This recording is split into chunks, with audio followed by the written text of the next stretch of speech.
My name is Miriam. I'm 43 years old. I'm married. We have 3 children in the age of 8, 13 and 14. We made Aliyah like 6 years ago from the Netherlands, from Rotterdam to Nachalos. And I was working as a...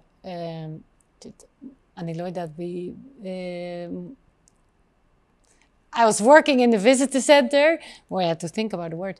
In Netiv HaSara. It was a visitor center about how it is to live close to the border with Gaza, how it is to raise children under the constantly threats of terrorists.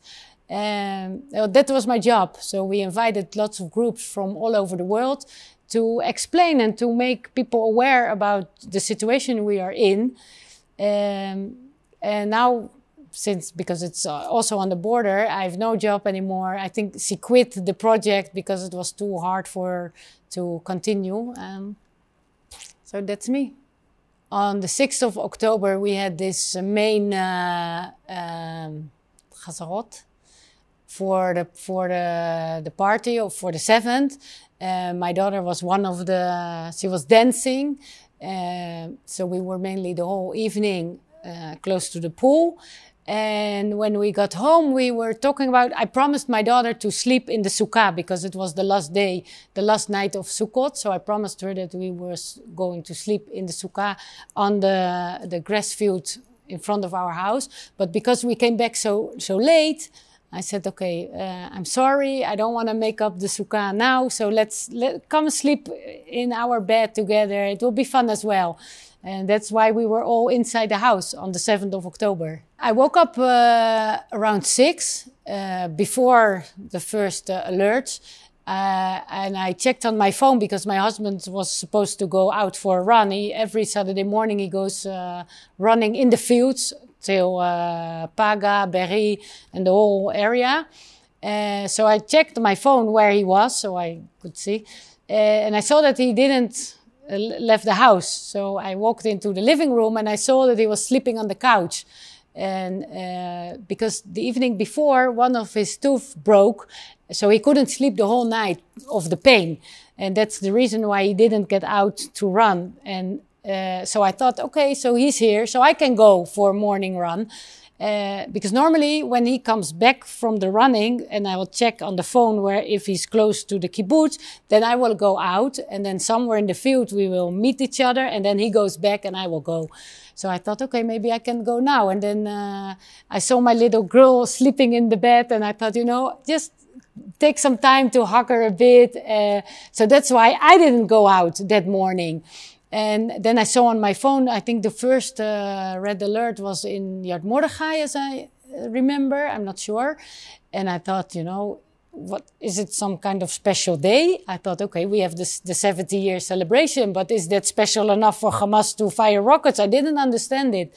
And soon, within a few seconds, we also had the red alerts.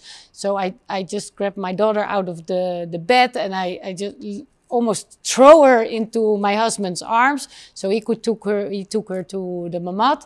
And then I run back because the oldest son is sleeping in another room to just grab him, and I run to the other mamad. We have like 2 very small mamads. Used to be one big, but it's separate in 2.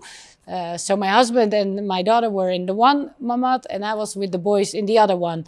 And we stayed there all the time and we hear all the tzevadom and the explosions.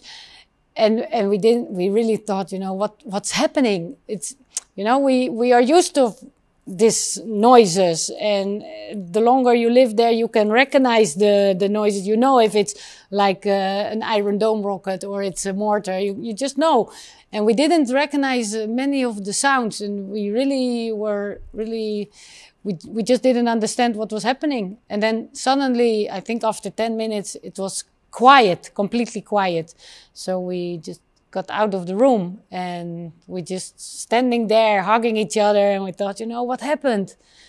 And we thought, now we wake up, everybody woke up early morning, let's have a good breakfast together because it's never happened that the boys are getting up so early.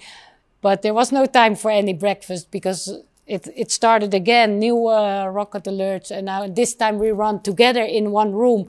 We closed the door, and I think soon we understood. One of the friends sent a message that she saw terrorists coming to the kibbutz.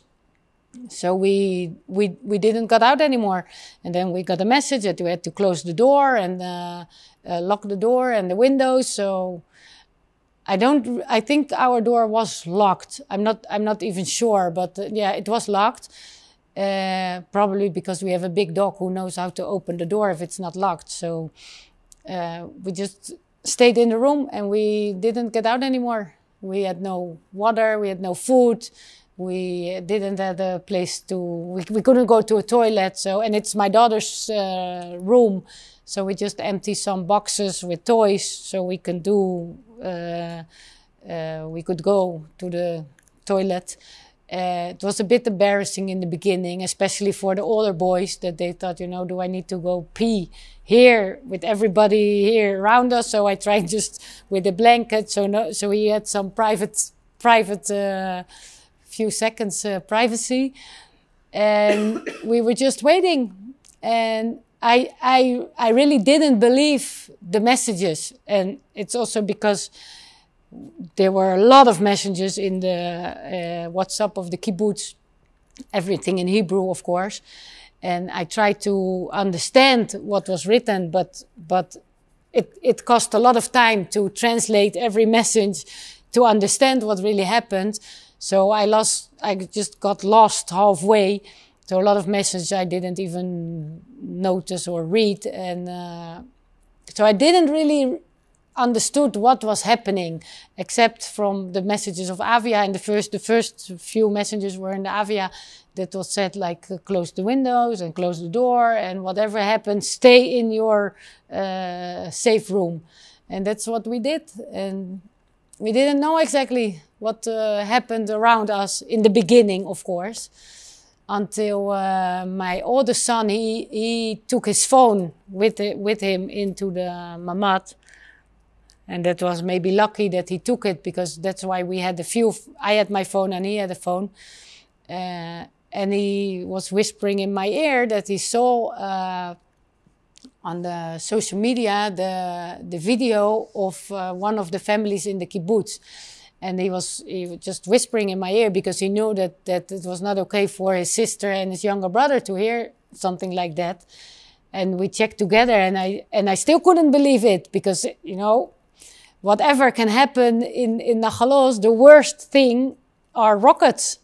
And we never ever thought, you know, it was just impossible. This is what happened. It couldn't be. We have this big border fence.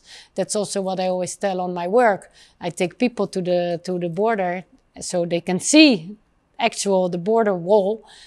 And then I say, you know, this is with all electronic devices, and it goes deep into the ground until the water level. And it's impossible that terrorists will come to Israel from this side of the land. And so I was really denying everything. I thought, you know, but, you know, then you come to a point that you need to acknowledge that it's really happening, because there are so many things on Facebook, and, you know, so it was really happening.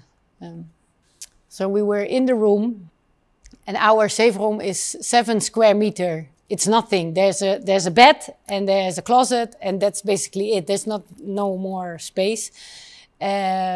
We couldn't lock the door of the safe room from the inside, so we just took some sheets, put it around the door handle, put it until the window. And for sure now, if I think about it, it would not have helped us, because it's a sheet, you know. But at that time, it was the only thing we could do. And for us, it gives us like kind of feeling that at least we did something, because we couldn't do anything more. So we were in the room, even our dog, because the dogs knows that Sevadom, they know what to do. So she was in the safe room as well. She didn't do a morning walk. So from the evening before, she hasn't been outside. And even the dog was quiet. And I think that even the dog understood that there was no possible way to get out. She didn't bark, she didn't cry or whatever. She was quiet like everybody, even like the children. They knew that something happened outside, that there was no chance to go out. So they didn't ask for anything. They didn't ask for something to drink or to eat, even though we were thirsty, of course, because we just knew this is the situation, and we wait, and soon the army will come to rescue us. And then after 10 minutes again, soon they will come, and they keep on asking why does it take so long, and we didn't have an answer. And they just took it because they knew that we didn't know. So there's also you don't have to ask if you know your parents don't know the answer. So they really took it like they were really big kids. And I was really, really proud of him, the way they took it. I had contact with my sister, because in the safe room we have a router. So most of the time we had internet connection. So I was texting with my sister in the Netherlands already in the morning, 8 in the morning, that they said, I don't know what's happening, but something is really wrong. Start praying or do whatever you think you can do, because we need it. And she was sending me like every 15 minutes just a word. She didn't ask me to things, but she was just sending me words to help us to get through the day. And I now know, I didn't know by that time, of course, that in the Netherlands, she turned on the television to watch the news, and she saw a video of the body cams of the terrorists, that they were in our garden. And she saw it in the Netherlands. And, so it was really, I didn't realize, of course, I was in there, and I didn't thought about any other people except from my own family to how to survive the day. And, but now I realize how it was for them back in the Netherlands. And it was really frightening as well for them. But now we were just waiting and hoping that somebody will come to help us. And I have a lot of albums with pictures. Every year, from birthday to birthday, I make an album for the children. So we just took them. We were watching pictures just to go through the day. And my little one, she was asking things about everyone on the picture. And it really helped us to do that. We could do something, but it was all quiet. And sometimes we fell asleep because of a lack of oxygen. We have a Masgan and air conditioning, but we were too afraid to turn it on because it makes a lot of noise outside. So we didn't do it. So it was hot, and it was a small room. So once in a while we fall asleep, and then we woke up again, and we were just losing time in general. Somewhere, I think a bit before 4, we received the message of the security that terrorists were pretending to be IDF soldiers. So whoever's coming to your door, don't open the door, because you don't know if it's a terrorist or if it's a soldier. And I think within a few minutes we heard some noises at the door. And of course we didn't know, so we didn't open the door. And then we could hear, it's an old house. You can lock the door, but the windows, you can open the windows every time. There's no lock or whatever. So we heard that they were opening the window and that somebody was coming into the house. And then we heard someone knocking on the door of the safe room. And he said, המשפחת ריינן, we need to check if you are okay. We are soldiers. But we didn't believe it, It was very confusing. And my son, the oldest one, said, no, don't open the door, because if they can talk Hebrew, they might be able to read Hebrew as well. And our door is the name is on the front door. So don't open the door. And I said, okay, I just don't open the door. And my husband said, no, we are okay. Go check some other house. We are okay. We're fine. We are together. Just pass by. And we don't need any help, just to get rid of those who were there. And in the meanwhile, my daughter, little girl, cute. She was behind my back and she was crying and she tried to hide herself, but she didn't have any place to hide. So she just put her arms around her face. So like a very little child who, and because I was too busy to find out who were outside by calling security, by calling my neighbors to get some information, I could not comfort her. And the moment that I saw her crying, I thought, I didn't know what to do, because on the one hand, you want to find out who they are, but on the other hand, you want to help your children to get over this moment. And I still, if I close my eyes, I see her face and I see that she's crying. And that was, for me, one of the hardest moments of this whole day.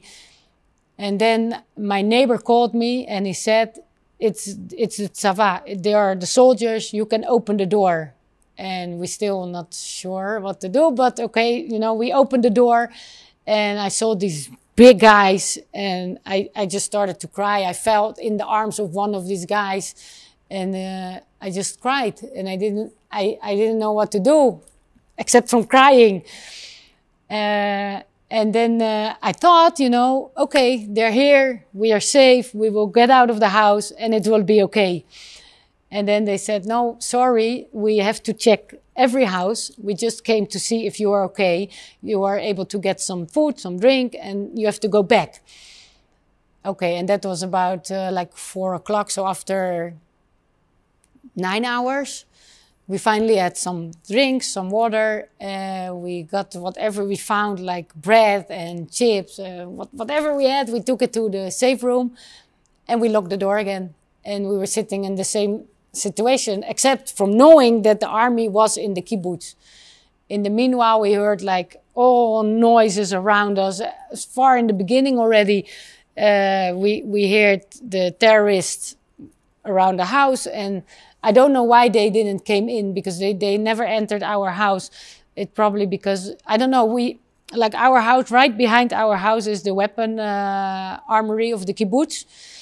And as I understood that they went there to try to open the door, but it's like a few meters. So whatever they did over there, they're throwing grenades to the door. It was all like if it's really on your own house. And at the one moment I heard a terrorist coming, because you hear the shooting. There's a difference between the IDF shooting or terrorists, because terrorists are shooting like bomb, bomb, bomb, bomb, bomb, bomb, bomb. And the IDF is like 1 shot or 2 shots, it's not the same. So we hear this constantly firing with machine guns or whatever they had, and we hear them screaming, and I thought, okay, now they will come to our house. And then in far away, I heard some noise of 1 shot and 2 shots, and I knew that the IDF, they were chasing them. And that's what I think. I don't know, of course, because I was in the room, but that's why I think that they passed by the house, because the IDF was going after them. And as I understood, they were in the house behind us and they were all around, but somehow they didn't enter our house. So we were very, very lucky that day. At the end, at 12 o'clock in the evening, the IDF came again to take us out of the house. We had 3 minutes to pack our things. And I think, I don't know, because we used to work as firefighters, my husband and I, so we know how to deal in stressful situations, to try to think logical. So when we were in the safe room, I said to my children, okay, at one point, we don't know when, but then the IDF will come and we will have a few minutes, because we knew. So I said to my oldest son, Nathan, you go to your room, you get all these items, put it in your bag, and then come to the living room. And I also said to Samuel, my other son, and even my husband and I, we said, okay, you go to the bathroom, I will go there. So, because it's, so everybody has his task to do. And they knew that they were able to get one backpack. And we were together in less than 3 minutes, we were ready to go. And I saw my oldest son with a backpack on his back, and in between his back and the back, he put a skateboard because he really wanted to take a skateboard. That's for him. It's very important. And I just thought, okay, just take it. And my daughter was really well organized, because in the hours before we were already packing her things because we were in her room. And I remember from times before that we went to Mishmaremek that we had to take pillows and we had to take blankets, and that's all in her room in one of the drawers. So I was pretty well organized. We took pillows, like all the stuff, even towels. We took everything in a few bags. And so we got out of the house, and we were in the middle of a circle of terrorists, of soldiers, of course. They were walking around us all the time. In the meanwhile, they were still shooting and noises, and I just saw the sky was like red colored because of all the fires. We went to another house, and from there we took the jeep to this place where the buses were leaving. And I remember that when we were in this house waiting for the tender jeep to pick us up, we also met like friends, and we met at Nissan.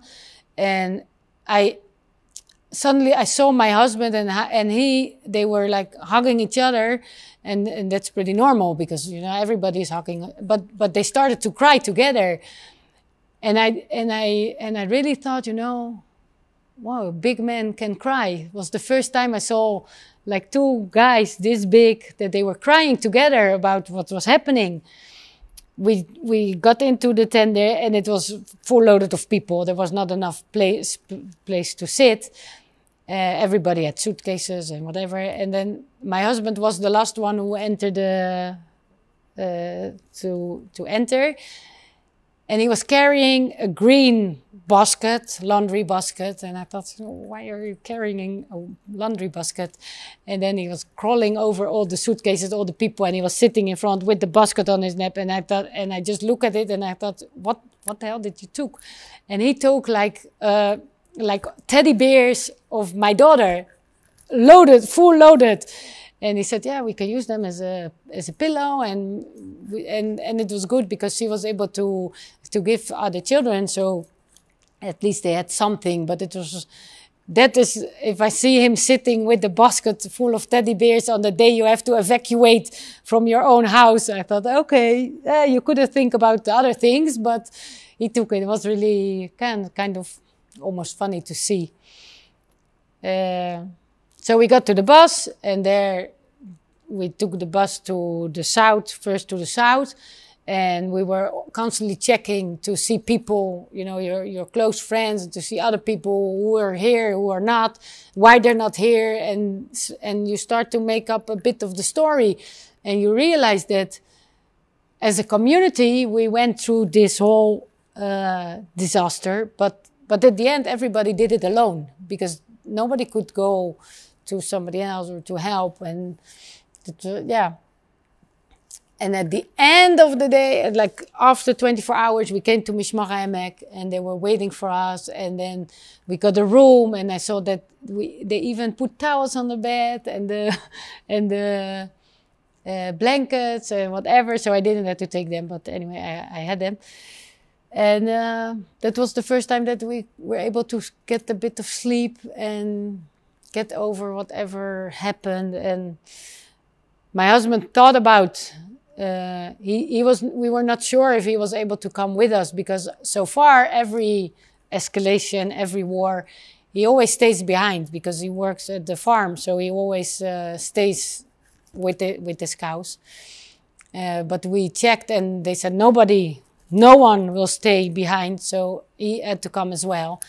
A bit hard for him because he knew that there were still cows in the milking thing.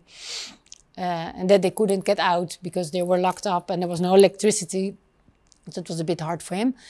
But I was really happy that they said, no, you cannot stay, you have to come, it's too dangerous. So, because then at least we were together. And I think already on Wednesday, so after 4 days, he went back for the first time to Nachalos to release the cows, and because they were not milked, they didn't have food. And I haven't, until now, I haven't been back to Nachalos, but he, after 4 days, and it was really hard for him because by the time that he went back, there were still bodies of terrorists were still outside on the roads and in front of the house and in the refet, in the farm. So that was really hard for him to see visual, because I didn't see any terrorists, because when we got out of the house, I just focused on my children and I didn't want to look around what happened around us. But during the day, he had to go there and he saw everything. And he went back a couple of times. I think, I don't know, 6, 7 times. Most of the time levat, because most of the time alone, because whoever wants to go there. But he felt responsible, so he went back. And after, I don't know, a couple of times, he came back to Mishmar and he said, whatever you decide, I will never go back again to Nachalos. It's too hard. I don't want to go there anymore. Even if you want to have whatever from the house, furniture, whatever you need in the future, just go by yourself, because I'm not going anymore. And I thought, okay. I completely respect the decision. He found another job in the north, and he was really making plans to start over again.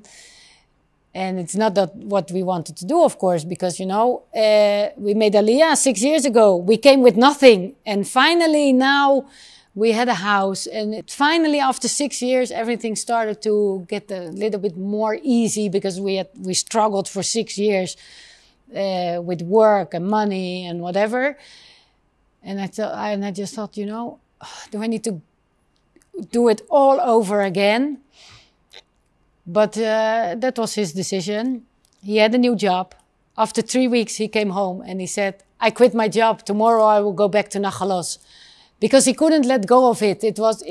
It's so like in his heart, and he worked so hard for 6 years to make the farm on the point where they are now, because they're actually pretty good in Israel. He just couldn't let go. So he quit the other job, the new job. He quit the new job, and he said, tomorrow I'm leaving. And he went back, and until now he's going there like 4 days a week. He's working there. He's sleeping in our house. It's not easy at all, because there's still a lot of explosions and nothing is secure. The house, because it's an old house, every explosion, the whole house is shaking, like the walls, they're cracked, the whole ceiling fall down, and it's like really disaster. But he just wanted to be there. So he went back. I haven't been there once. No, I haven't been there. My oldest son, he went with Rיימונד together because he really wanted to see the place. And I just not feel, I don't see any reason to go there now. Because, we're in a war. There's no ceasefire. So what do I have to do there? Whatever I need, my husband can bring me all the time when he's in Nachalos. And I don't feel any... There's nothing that wants me to go there now. Well, I'm here for almost 7 months now. They sent me on unpayment leave from work.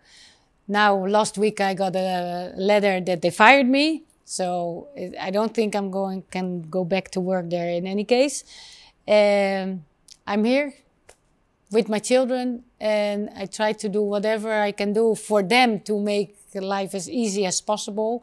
We have one child who's playing soccer in Haifa, so I need to bring him all the time to the train station and pick him up. I went to the United States to talk with for the Jewish Federation, and I did it as well in the Netherlands. And in the meanwhile, I'm writing a book, but I started actually with the book already 3 years ago. It's a long project. It started like for myself, like kind of therapeutic kind of thing 3 years ago. But I just kept on writing, and I just wrote about my life, about how we ended up in Nachalos, who's thinking about making Aliyah to Nachalos, why we never left, because in 2019 already one of the mortars fell on our house, direct hit.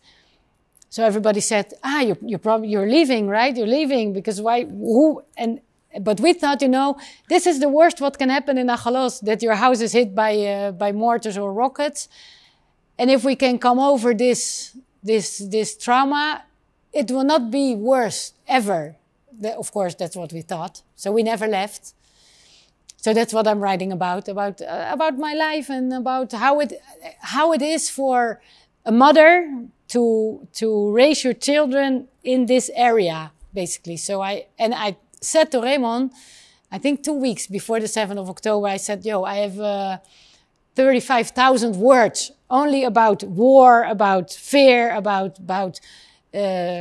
bad things happening here. So let's add another 30,000 words about the joy, because there's a reason why we are here. There's a reason why we didn't left.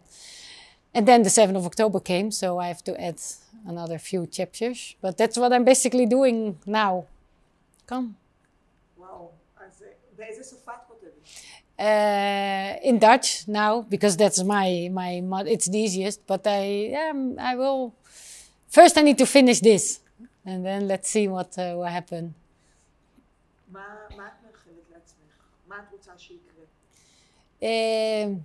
I just want to have a normal life, like a normal life where my children can feel safe, where we don't need to be afraid for any bad things. And I know that's really complicated in Israel, because every place has something, but there's a difference between what we had, what we went through for the past 6 years, and it's hard for me, because when we made Aliyah, we left the Netherlands because of the growing anti-Semitism, because you want to be who you are, you don't want to hide, you don't want to. So I told my children 6 years ago that we will move to Israel, because we wanted to have a safe life, and we wanted to have a normal life. And sometimes I feel that I failed, because and I know it's not my fault. I didn't invite the terrorists to come to Israel. It's not my fault, but I am the one who took them from the so safe Netherlands to Nachalos. I could have chosen any other place in Israel where they did not have to go through all these things for the past 6 years, because of course the 7th of October was the worst. But this whole 6 years we had to deal every half a year with rockets, and it's not something you wish for your children. So I feel kind of guilty to them that I failed in my task as a mother. And so for me, it's really important that whatever decision we will make, if we will go back to Nachalos, because I really want to go back. It's my house. It's my dream. We just bought a house, 2 weeks before the 7th of October. So it's really a dream for us to build a life there. But there are a lot of things that need to be changed, because if I don't want to promise them again the same things I promised them before, and I don't want to fail again. So I don't know. I really don't know what we have to do, or where we will end up, or whatever will happen. I don't know. It's all in the air, and I really, really wish for one day to be able to say, okay, let's go home. It's safe. We can go back. But now I'm not sure if that will ever happen, because there are still so many terrorists in Gaza, and there are still so many things happening over there. And I'm not sure if the army will ever be able to give me the safe feeling that I need to bring my kids back to that area. I don't know if there's like a real big difference. Of course, there's a difference between Israeli people and Dutch. That it's not the same. But I don't know if it make any difference how we went through the day, because what happened, it was like for everybody, it's against human beings, and I think every human being goes through it differently because nobody is the same. I don't know if there will be if there's a difference because we are Olim and we're Dutch and somebody who are born there. Except from what I said, that I start to questioning myself. Why did I took my children from the Netherlands to this place? And it's still in my head, even though I never thought about going back to the Netherlands at all, because in the Netherlands now the situation with all the anti-Semitism, that's exactly the reason why I left. So there's no way I will go back. But I don't know if it's different if you were born there and you're there your whole life, or somebody who choose to be there. I don't know. No, I didn't even start about the happy part of the story, because, like I said, I think like 2 weeks before this war, I said to my husband, Tov, we will have to add nice things. So we were talking about everything what we did, like the fun part of living in Nachal, because there's a lot of things really, really good about living there, because otherwise nobody would live there anyway.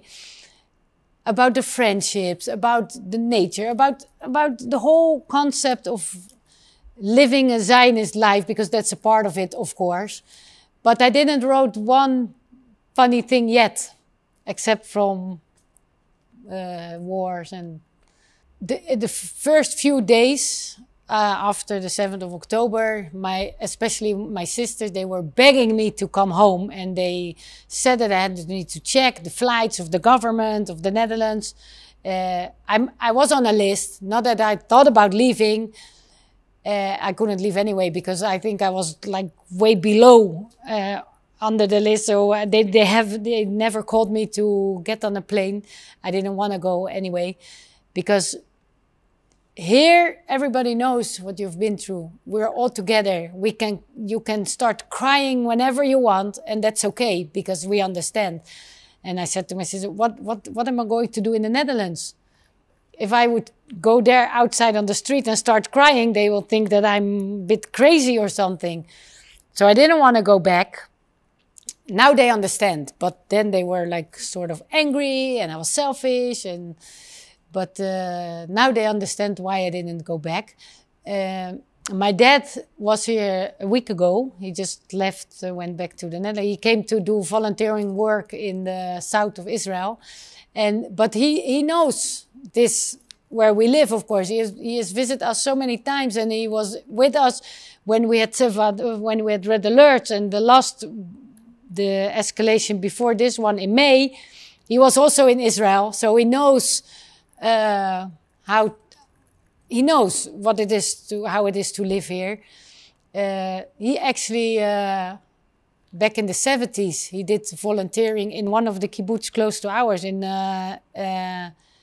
Mרים. He was a volunteer in Mרים in the 70s, and so he knows where we were living, and he was okay with it. Even now, he's okay with it. Even though it was for them, it was really hard. Like I said, my sister, she saw on the news my house, that it was really hard for them to accept. But they know that it's my decision, it's our decision, and we want to be here. I don't want to go back to the Netherlands, not in any case. No, I will stay here anyway.